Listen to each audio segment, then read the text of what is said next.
Dark morning. This is for firearm pop. Show you that I do have to go to work at dark 30 sometimes. And it's 5:21 a.m. to go in and do some training this morning. So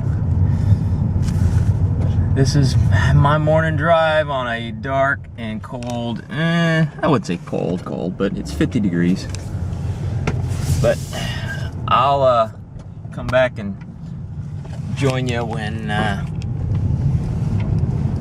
get on the highway here. Let's see how much traffic we got this morning. Let's see, it is 5:25. Only took me about 4 minutes to get to the highway. Not too bad. It's about how long it takes me to get to the highway most mornings. There's usually not a whole lot of traffic from my house to the entrance to the highway, but sometimes you got buses, and especially in the winter time or during the school season. Pretty light traffic this morning. I kind of like driving in the dark. Kind of reminds me of the road trips I used to take when I was a kid. And the road trips I used to take, just road trips, when you're driving for 12, 15 hours. I remember one time I was, the first extended leave I took from the Navy. It was, it was still like July or something like that, and I did most of my driving at night.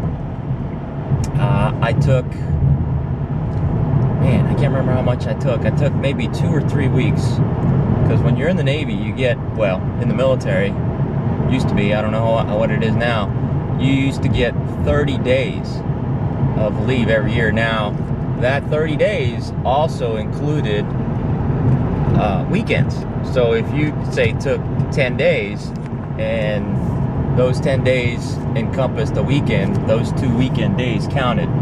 Versus now, in the private sector, if you took 10 days, you can take 5 weekdays, they don't count the weekends, and then 5 more weekdays, so you can get like 2 weeks. Obviously, you can take that. So you get 14 days if you count the weekends. When you take, well, that's how it works for where I work now. But in the military, like I said, I got 30 days leave, and so I took 2 weeks. I can't remember, 2 weeks or 3 weeks, and of course, you want to try to maximize your leave days. So what I would do is I would leave on a Saturday night, I would leave on a Saturday night, and this isn't exactly legal, but I'm not there now. So what you were supposed to go to your command office. So whether it be if you were on a ship, or if you were attached to a squadron, you would go to the command office, and that office is manned 24/7. And you would have what's called your leave chit. Everything in the military, or the Navy, was a chit. You had a request chit, you had a leave chit. The chit was basically an application or a piece of paper granting you permission to do something.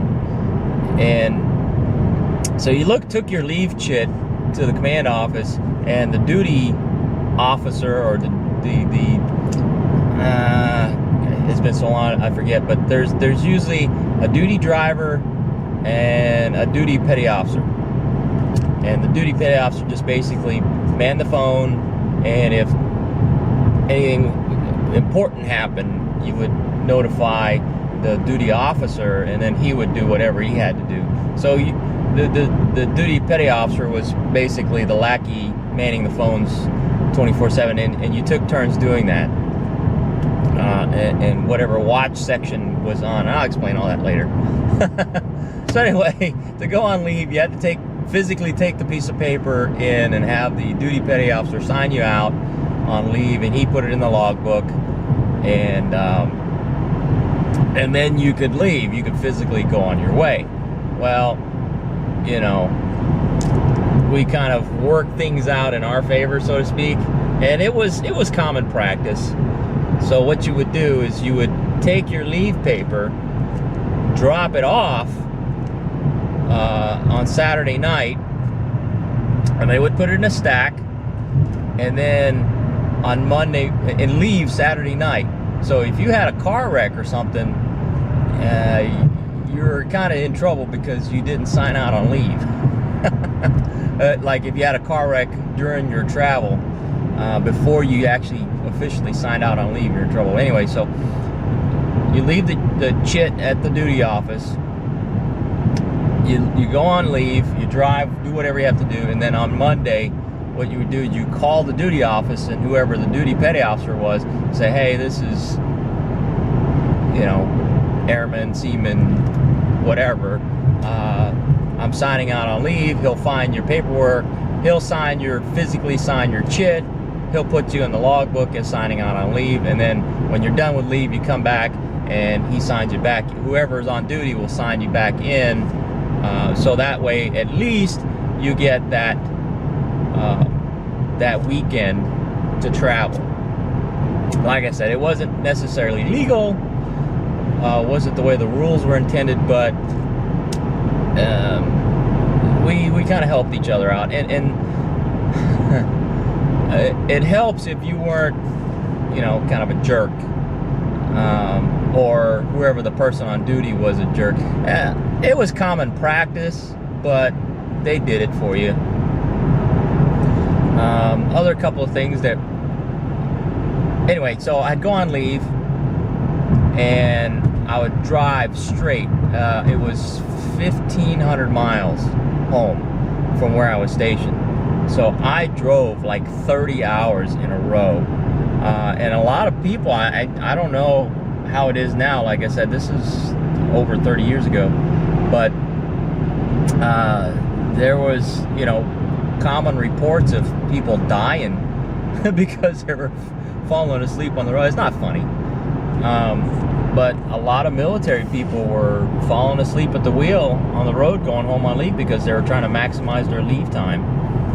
And so you know, this morning drive kind of reminds me of the days where I used to drive 30, 40 hours straight in a stretch to try to get to where I was going so I could maximize the time at the place I was going to. There were a lot of, we didn't have 5-hour energy back then. We had coffee and Mountain Dew.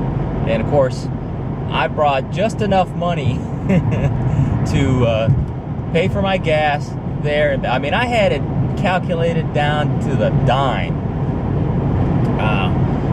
I would pack like 4 or 5 sandwiches, and I get me 2 2-liter bottles of Mountain Dew. And the only thing I would buy on the road would be gas and maybe some coffee, because I wanted to drink hot coffee. But in the in-between times, I'd be gulping down that Mountain Dew. So anyway, that's my morning drive. Just reminiscing some old times and giving you some old SOP for going on leave. Stay safe out there and take care.